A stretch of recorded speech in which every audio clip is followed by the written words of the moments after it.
Welcome to Shukla study point. आप सभी का हार्दिक स्वागत करता हूं। मैं शिवम शुक्ला, आपके अपने YouTube channel Shukla study point में। आज के वीडियो के माध्यम से हम लोग चर्चा करेंगे BA third year fifth semester के सिलेबस के बारे में, और वो सिलेबस होगा होम साइंस का, यानी गृह विज्ञान के सिलेबस के बारे में हम लोग चर्चा करने वाले हैं। देखिए, थर्ड ईयर सेमेस्टर 5 पेपर 1, और पेपर 1 में आपको पढ़ना क्या होता है होम साइंस में, तो आपको पढ़ना है सरफेस ऑर्नामेंटेशन ऑफ फैब्रिक्स, मतलब कपड़ों का सतही अलंकरण या कपड़ों का जो भूतल का अलंकरण होता है उस अलंकरण के बारे में। अलंकरण का सीधा सा मतलब होता है कि कपड़ों की साज सज्जा जो होती है, सजावट होती है, कपड़े अच्छे दिखते हैं, चाहे वो प्रिंटिंग के द्वारा अच्छे दिखते हों, चाहे वो कढ़ाई के द्वारा अच्छे दिखते हों या छपाई के द्वारा अच्छे दिखते हों, तो उन्हीं सभी चीज़ों के बारे में हम लोग पढ़ेंगे। और कुछ विशेष करके कुछ पारंपरिक वस्त्रों के बारे में इसमें आपको जानना है, पारंपरिक शिल्प के बारे में, यानी पारंपरिक जो कढ़ाई है, जैसे कश्मीर की कसीदा हो गई या जरदोजी है जिस पे जो सोने की कढ़ाई होती है, ठीक है। तो इसी प्रकार से पंजाब की फुलकारी कढ़ाई है, बंगाल का कांथा है, यूपी की चिकनकली है, और कसूती है, गुजरात की सिंध है, कच्छ का काम है। तो ये मतलब, तो इसी प्रकार से मतलब गुजरात की सिंध और कच्छ का काम, तो ये सब आप देखते हैं कि भाई ये सारी की सारी जो चीज़ें हैं, ये आपको पता होगा कि ये सब एक प्रकार से वस्त्रों को अलंकरण करती हैं, वस्त्रों को अच्छा दिखाने का एक प्रकार से काम करती हैं। तो अलंकरण का सीधा सा मतलब होता है कि किसी भी चीज़ को और अच्छा दिखाने का प्रयास करना या काम करना। तो वस्त्रों पर छपाई, कढ़ाई, रंगाई ये सब जो होती है, ये सब वस्त्रों को और अच्छा दिखाती है, और वस्त्र एक प्रकार से मनोहारी होते हैं। तो आइए हम जानने का प्रयास करते हैं कि आखिरकार सरफेस ऑर्नामेंटेशन ऑफ फैब्रिक में आपको पढ़ना क्या क्या है। तो आइए देखते हैं, देखने का प्रयास करते हैं। देखिए, 8 इकाइयों में आपका सिलेबस बटा हुआ है। अब यहाँ पर आप देख सकते हैं, और विस्तार से हम लोग जानने का प्रयास करेंगे। यूनिट 1 में आपको क्या पढ़ना है? Techniques of creating variety of fabrics, यानी आपसे कह रहा है जो कपड़ों पर तमाम प्रकार की जो एक प्रकार से तकनीकें होती हैं, जो खास करके विविधता जो कपड़ों में लाती हैं, मतलब कि कपड़ों पर विविधता पैदा करने वाली जो टेक्निक्स होती हैं, जो तकनीकें होती हैं, techniques of creating variety, variety मानी विविधता, ऑन फैब्रिक्स, मतलब जो कपड़ों पर विविधता पैदा करने वाली तकनीकें होती हैं, टेक्निक्स होती हैं, उनके बारे में हम लोग जानने का प्रयास करेंगे। अब उनमें बहुत सारी तकनीकें हैं, जैसे कि वेविंग, वेविंग भी एक टेक्नोलॉजी है, एक तकनीक है, एक टेक्निक है, खास करके जो क्रिएटिंग वैरायटी के अंतर्गत आती है फैब्रिक्स में, अगर देखें आप तो, ठीक है। तो कपड़ों पर जो विविधता पैदा करने वाली तकनीकें, उनमें नाम है वेविंग का। वेविंग का मतलब होता है हिंदी में बुनाई, ठीक है। तो आप लिख लीजिएगा बुनाई। तो आपको बुनाई के बारे में जानना है कि बुनाई किसे कहते हैं, कितने प्रकार की बुनाई होती है, इसके बारे में। दूसरा क्या है, बी वाला में आपको क्या पढ़ना है, दूसरे चैप्टर में आपको fishing, fishing of fabrics. Fishing का मतलब होता है एक प्रकार से फिनिशिंग, ठीक है। फिनिशिंग, फिनिशिंग एक प्रकार से आप सभी को पता होगा चमकीला या सजावटी इस टाइप का। तो फिनिशिंग जो कपड़ों की जाती है, साफ सफाई की जाती है, तो फिनिशिंग भी एक प्रकार से वो कपड़ों को अलग तरीके की दिखाती है, कपड़ों में विविधता पैदा करती है, ठीक है। तीसरा है डाइंग ऑफ फैब्रिक्स, मतलब कि कपड़ों की जो रंगाई होती है, डेइंग का मतलब होता है रंगाई, ठीक है। तो डेइंग ऑफ फैब्रिक्स, इसका मतलब क्या हुआ, इसका मतलब हुआ कपड़ों की रंगाई, ठीक है। बी में आपको क्या पढ़ना है, आपको फिनिशिंग ऑफ फैब्रिक्स, फैब्रिक्स माने कपड़े, यहाँ से तात्पर्य है, ठीक है। तो कपड़ों की एक प्रकार से आपको बुनाई, कपड़ों की फिनिशिंग और कपड़ों की रंगाई, इन सभी से कहीं ना कहीं पे विविधता पैदा होती है एक प्रकार से कपड़ों पर, ठीक है। कपड़े और अच्छे दिखते हैं। इसके अलावा आप देखिएगा डी में आपको दिया हुआ है प्रिंटिंग फैब्रिक्स। प्रिंटिंग फैब्रिक्स मतलब क्या होता है, छपाई। प्रिंटिंग माने होता है छपाई, डेइंग मतलब होता है एक प्रकार से रंगाई, ठीक है। और फिनिशिंग का मतलब एक प्रकार से उसको फिनिश करना, साफ सुथरा रखना। और वेविंग का मतलब होता है बुनाई। तो ये सब एक प्रकार से टेक्निक्स हैं जो कि एक प्रकार से क्रिएटिंग वैरायटी ऑन फैब्रिक्स, ठीक है। और खास करके टेक्निक्स हैं उन्हीं की, यानी कि कपड़ों पर विविधता पैदा करने की तकनीकें हैं ये सब। इसके अलावा और भी आप देख सकते हैं, यहाँ पर दिया हुआ है embroidery and other decoration method, यानी कि कुछ और खास करके इसका मतलब होता है एम्ब्रॉयडरी का मतलब होता है बुन, एक प्रकार की कढ़ाई जो होती है वो, ठीक है। तो इसका मतलब हो गया आपका कढ़ाई। तो आप लिख लीजिएगा क्या क्या भाई, कढ़ाई। तो सबसे पहले आपको क्या लिखना है, कपड़ों पर विविधता पैदा करने की तकनीकें, ये जो हेडिंग है मेन। फिर इसके बाद में आपको हिंदी में वेविंग मान लें बुनाई हो गया आपका, फिनिशिंग हो गया ये, ठीक है, फिनिशिंग ऑफ फैब्रिक्स, कपड़ों की फिनिशिंग, ठीक है। इसके अलावा क्या लिखेंगे, डेइंग ऑन ऑफ फैब्रिक्स यानी कपड़ों की रंगाई, फिर कपड़ों की छपाई, फिर एक प्रकार से आप लिखेंगे कढ़ाई, और कढ़ाई के बाद में एंड अदर डेकोरेशन मेथड, और भी कुछ डेकोरेशन मेथड है, मतलब सजावट के और भी कुछ तत्व हैं या तरीके हैं, सजावट के और भी विधियां हैं सजावट की, तो उन विधियों के बारे में भी हम लोगों को पढ़ना है, ठीक है। तो सजावट के अन्य तरीकों के बारे में भी आपको जान लेना है। तो इकाई 1 के अंतर्गत आपको ये सब पढ़ना है। तो क्लियर हो गई चीजें, आगे देखिएगा। दूसरी इकाई में आपको क्या पढ़ना है, इकाई नंबर 2 में आपको पढ़ना है फिनिशेस के बारे में, फिनिश के बारे में, फिनिशिंग या फिनिश, ठीक है, फिनिशेस। तो फिनिशेस के बारे में अगर बात की जाए तो खास करके क्लासिफिकेशन ऑफ फैब्रिक फिनिशेस, जो एक प्रकार से खास करके कपड़ों की जो फिनिशिंग होती है उसको कितने भागों में हम बांट सकते हैं, उसका वर्गीकरण, क्लासिफिकेशन करना है हमको। क्लासिफिकेशन ऑफ फैब्रिक फिनिशिंग, कपड़ों पर जो फिनिशिंग की जाती है या फिनिश जो होती है, कपड़े को जो फिनिश किया जाता है, चमकीला या एक प्रकार सजावटी टाइप का किया जाता है, थोड़ा चमकदार कपड़ा बनता है, तो एक प्रकार से वो कितने टाइप का होता है उसके प्रकार को, यानी उसका वर्गीकरण करना हमको। दूसरे नंबर पे हमको क्या जानना है, इकाई 2 में हम लोगों को आगे पढ़ना है study of purpose and process of finishes, मतलब फिनिश। आपको इसका मतलब ये है कि भाई फिनिश के जो उद्देश्य हैं और खास करके जो फिनिश की प्रक्रिया है उसके बारे में जानना है।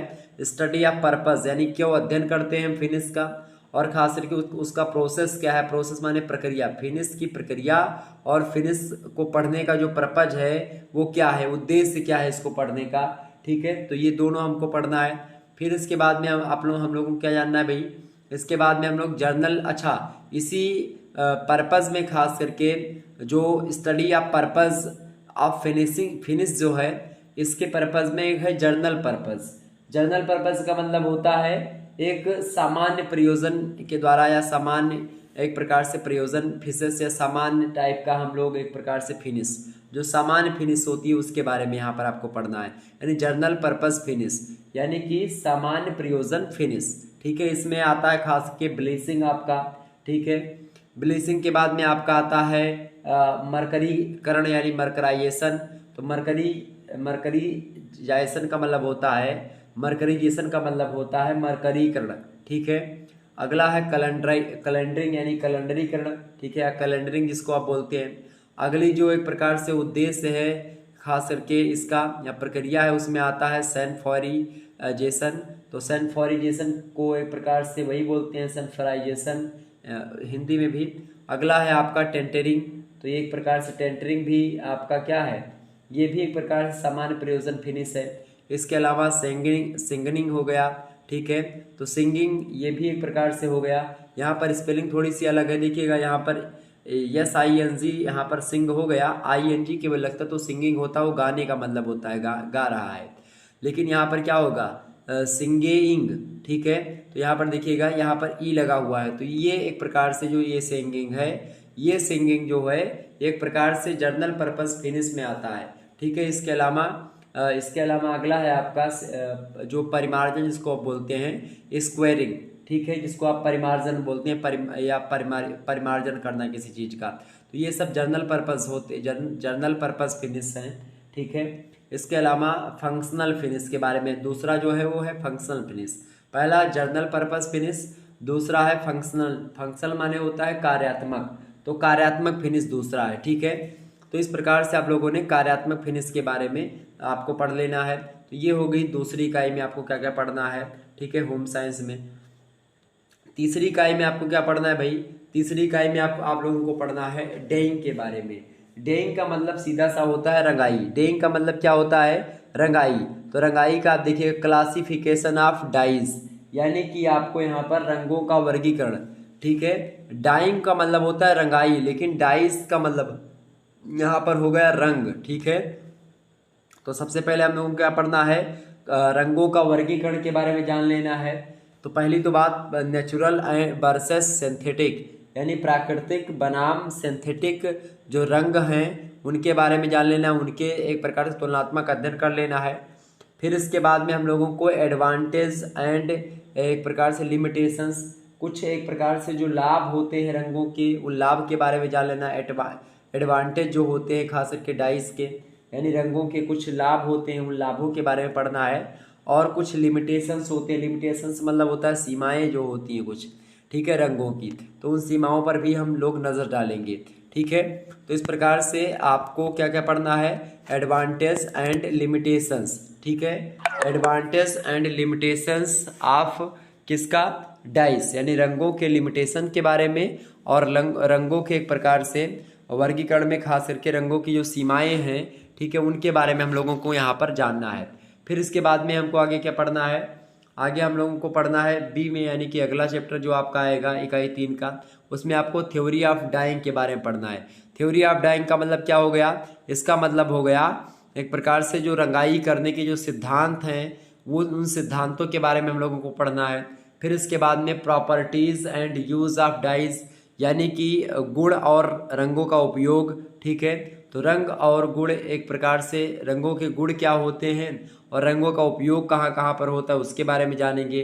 खास करके बेसिक उपयोग, acidic, direct, Azoic, natural, sulphur, what, ठीक है, इन सभी के बारे में हम लोग जानने का प्रयास करेंगे। यानी कि जो अम्लीय, खास करके जो बेसिक, खास करके जो यूज़ है बेसिक यूज़, एसिडिक यूज़ जो होता है, ठीक है, इसके अलावा यानी अम्लीय, ठीक है, डायरेक्ट मतलब प्रत्यक्ष, एजोइक का मतलब होता है एजोइक, नेचुरल मतलब प्राकृतिक उपयोग उसका क्या है, ठीक है, या प्राकृतिक गुण की बात की जाए, ठीक है। तो रंगों के गुण और उपयोग के बारे में सारी चीज़ आपको जाननी है। इसके अलावा सल्फर, ठीक है, वैट जिसको आप बोलते हैं, इसके अलावा डिस्प्रेस, डिस्प्रेस का मतलब एक प्रकार से फैलाव टाइप का, ठीक है, डिस्प्रेस एंड रिएक्टिव डाइज, ठीक है। तो रिएक्टिव डाइज का मतलब होता है प्रतिक्रियाशील रंग जो होते हैं वो, ठीक है। तो इन सभी के बारे में हम लोगों को पढ़ना है। फिर इसके बाद में आपको हम लोगों को क्या पढ़ना है, resist dyeing technique. Resist dyeing technique का क्या मतलब होता है, प्रतिरोध रंगाई तकनीक। प्रतिरोध रंगाई टेक्निक इसका मतलब होता है रेसिस्ट डाइंग टेक्निक्स के बारे में, ठीक है। अच्छा, इसमें टेक्निक है कौन सी, टाई, डाई एंड बैटिक। तो टाई डाई एंड बाटिक जो हैं ये प्रतिरोध रंगाई टेक्निक हैं, प्रतिरोध रंगाई तकनीक हैं, ठीक है, ये बात ध्यान रखिएगा। यानी रेसिस्ट डाइंग टेक्निक्स हैं। इन सभी के बारे में जब हम पढ़ेंगे तो आपको विस्तार समझाएंगे, ठीक है। अभी बस ये जान लीजिए आपको क्या क्या पढ़ना है, इसमें सिलेबस जान लीजिए, आप नोट डाउन कर लीजिएगा।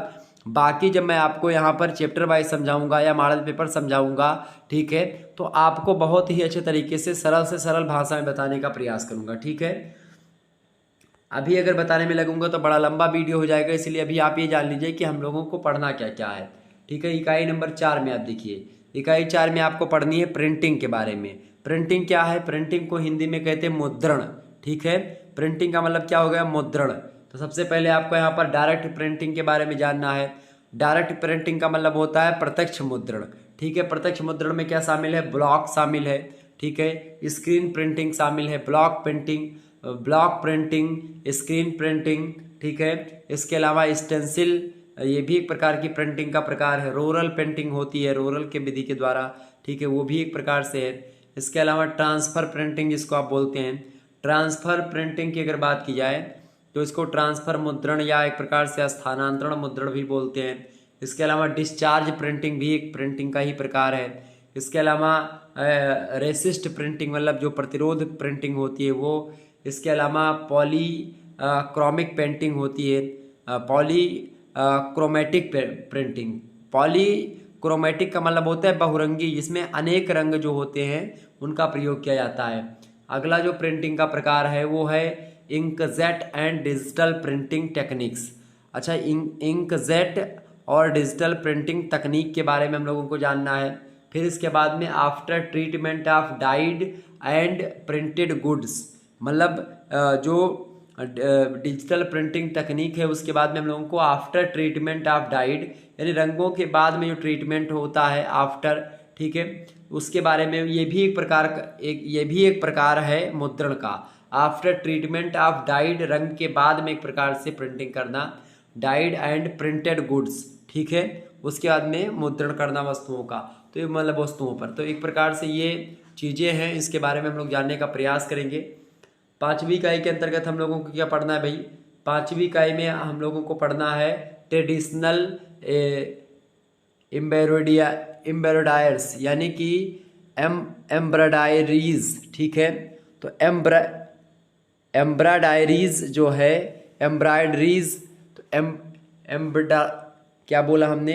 एम्ब्रॉयडरीज जो है, अंग्रेजी पढ़ने में थोड़ी दिक्कत भी होती है और ये थोड़ा लंबा सा शब्द है, तो इसमें थोड़ी सी दिक्कत जरूर होगी हमें, ठीक है। लेकिन फिर भी आप लोगों को मैं बताऊं, इसका मतलब जो होता है, इसका मतलब होता है एक प्रकार की जो कढ़ाई होती है, वो कढ़ाई इसका मतलब होता है हिंदी में, ठीक है। और ट्रेडिशनल मतलब आप सभी लोग जानते हैं पारंपरिक होता है, ठीक है। ट्रेडिशनल मतलब होता है परंपरा से जुड़ा हुआ, ठीक है, तो उसको बोलते हैं पारंपरिक। तो पारंपरिक कढ़ाई जो है एक प्रकार से, उसके बारे में हमको जानना है, ठीक है। अब यहाँ पर देखिएगा क्या क्या पढ़ना है आपको। Meaning and status of traditional craft India, यानी आपको यहाँ पर भारत में पारंपरिक शिल्प जो है, ट्रेडिशनल क्राफ्ट मतलब होता है पारंपरिक शिल्प, उसके स्टेटस और मीनिंग के बारे में आपको जानना है। ट्रेडिशनल क्राफ्ट की मीनिंग को समझना है और स्टेटस यानी उसकी भूमिका समझना है, कहाँ पर? इंडिया के संदर्भ में, ठीक है, भारत में। इसके अलावा आपको क्या पढ़ना है? इसके अलावा आपको पढ़ना है knowing about the traditional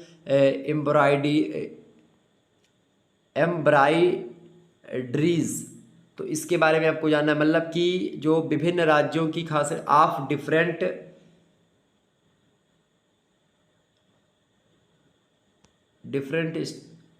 state, knowing about the traditional embroideries of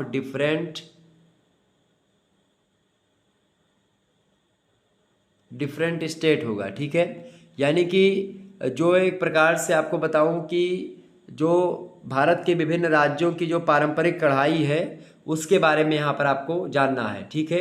किसके बारे में? जो भारत की पारंपरिक जो है एक प्रकार से कढ़ाई है, उसके बारे में हम लोगों को जानना है। खास करके उसमें आता नाम किसका भाई? उसका नाम उसमें आता कढ़ाई में जरदोजी कढ़ाई है, एक सोने की कढ़ाई होती है, मुगल बादशाह अकबर वगैरह के ज़माने में ये कढ़ाई खास करके हुआ करती थी, ठीक है।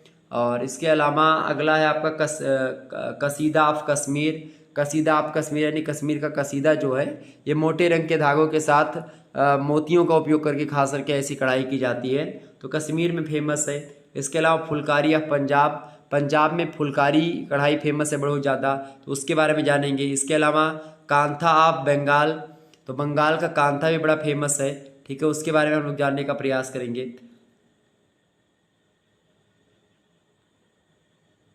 तो ये सब हम जानने का प्रयास करेंगे, ठीक है, कांथा ऑफ बंगाल। इसके अलावा यूपी में अगर बात की है तो देखिए, आप देखिएगा चिकन करी एंड कसूती, ये सब ये यूपी में ही है। चिकन करी कढ़ाई और खास करके कसूती, ये दोनों यूपी में है। इसके अलावा सिंध एंड कुछ वर्क ऑफ गुजरात, तो एक प्रकार से गुजरात की सिंध और मतलब कि गुजरात और सिंध, मतलब गुजरात में आप देखते हैं सिंध और कच्छ का जो काम है, वो भी एक प्रकार से फेमस है कढ़ाई के संदर्भ में, ठीक है, तो ये भी ध्यान रखिएगा। इसके अलावा आप देखिएगा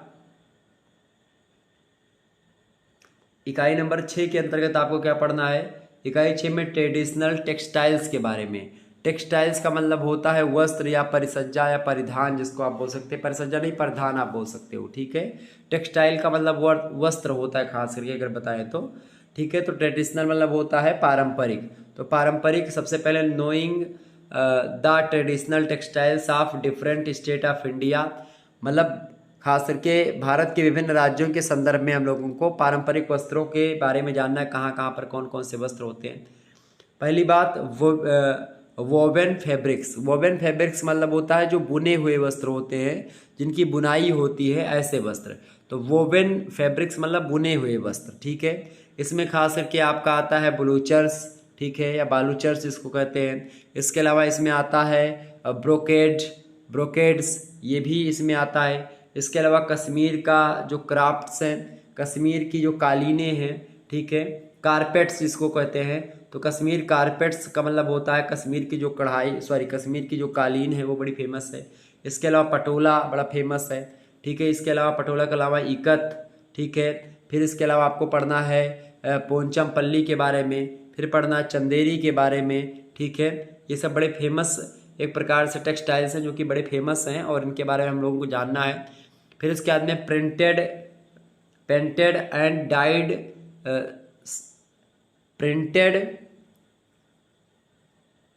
पेंटेड एंड डाइड संघारी, ठीक है,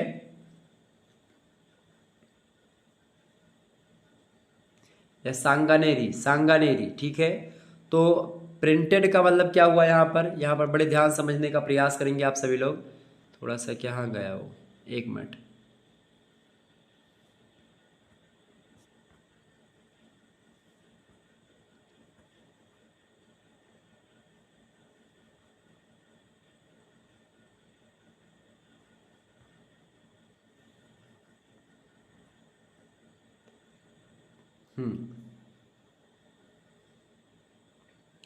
ट्रेडिशनल टेक्सटाइल्स में आपका कहाँ पर मैं पहुंचा था, प्रिंटेड, पेंटेड एंड डाइड संगानेरी, ठीक है। इसके बारे में हमको जानना है संगानेरी। तो ये एक प्रकार से प्रिंटेड का मतलब हो गया आपका मुद्रित, ठीक है, प्रिंट हुआ। पेंटेड का मतलब होता है पेंट होना, मतलब एक प्रकार से चित्रित या एक प्रकार से रंगीला टाइप का, ठीक है। डाइड मतलब रंगीला, पेंटेड मतलब क्या होता है, चित्रित, ठीक है। तो मुद्रित, चित्रित एवं रंग सांगानेरी के बारे में हम लोग जानेंगे। इसके अलावा भागरू के बारे में जानेंगे, ठीक है। फिर कालमकारी के बारे में जानेंगे, मधुबनी के बारे में जानेंगे और बंधानी के बारे में जानेंगे, बंधानी। तो इस प्रकार से आप देखते हैं कि ये सब टेक्सटाइल्स बड़े फेमस हैं भारत के अन्य अलग अलग राज्यों में। तो इन सभी टेक्सटाइल्स के बारे में, वस्त्रों के बारे में हम जानने का प्रयास करेंगे। ये अलग अलग राज्यों में जो विभिन्न एक प्रकार से वस्त्र फेमस वस्त्र हैं, प्रसिद्ध वस्त्र हैं, उन वस्त्रों के बारे में हम लोगों को पढ़ना है इकाई 6 में। इकाई 7 में हम लोगों को किसके बारे में पढ़ना है, वाटर के बारे में, जल के बारे में पढ़ना है, ठीक है, कि जल क्या होता है। तो water and it's use in textile industry, मतलब कि जल का उपयोग, खास करके जल और उसका उपयोग किसमें, टेक्सटाइल इंडस्ट्री में, किसमें भाई, कपड़ा उद्योग में जल का उपयोग, ठीक है, आपको जानना है, ठीक है। वाटर के बारे में जानेंगे और वाटर का उपयोग जानेंगे टेक्सटाइल इंडस्ट्री में, वस्त्र उद्योग में, कि जल की क्या भूमिका है। इसके अलावा प्रॉपर्टीज़ के बारे में, जल के गुण के बारे में जानेंगे। फिर इसके बाद में types of water used for processing, ठीक है, यानी प्रसंस्करण के लिए जो उपयोग किया जाने वाले जल है उनका एक प्रकार से प्रकार, ठीक है, कितने प्रकार से यूज होते हैं। इसके अलावा यानी कि प्रसंस्करण के लिए उपयोग किए जाने वाले पानी के प्रकार या जल के प्रकार। अगला है हार्डनेस एंड रिमूवल वाटर, तो हार्डनेस ऑफ वाटर, ठीक है। तो ये हो गया एक प्रकार से, एक तो कठोर पानी, कठोरता और निष्कासन, ठीक है, ये हो गया एक प्रकार से हमको पढ़ना है पानी के बारे में, वाटर के बारे में।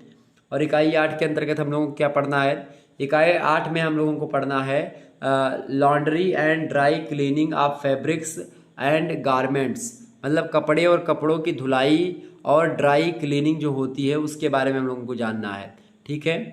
तो सबसे पहली बात आपको क्या पढ़ना है यहाँ पर, method of laundry and dry cleaning, यानी कपड़े धोने और ड्राई क्लीनिंग करने के जो तरीके होते हैं उन तरीकों के बारे में हमको जानना है। तो आप पहला लिखेंगे कपड़े धोने और ड्राई क्लीनिंग के जो तरीके होते हैं उन तरीकों के बारे में पढ़ना है। दूसरा, dry cleaning process, dry cleaning की जो प्रक्रिया है उस प्रक्रिया के बारे में हम जानेंगे।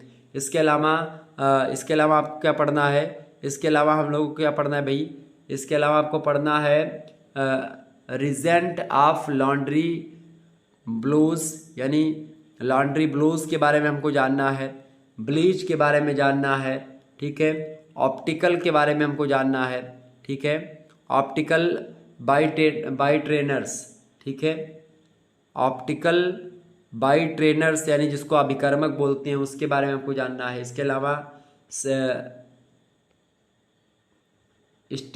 स्टिफनिंग एजेंट, स्टिफनिंग एजेंट्स का मतलब एक प्रकार से हो गया जो कड़ा करने वाले होते हैं एजेंट, खास करके कपड़े के, उनके बारे में, ठीक है।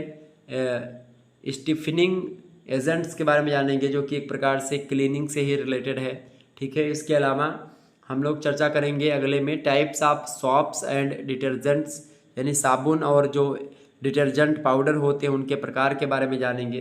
Cleaning action of shop and detergent, साबुन और डिटर्जेंट की सफाई की जो क्रिया है, यानी कि जो एक्शन है क्लीनिंग का, उस क्लीनिंग एक्शन के बारे में जानेंगे। सफाई क्रिया के बारे में, किसके, साबुन से कैसे सफाई की जाती है और डिटर्जेंट पाउडर से कैसे कपड़ों की सफाई की जाती है, इसके बारे में जानेंगे।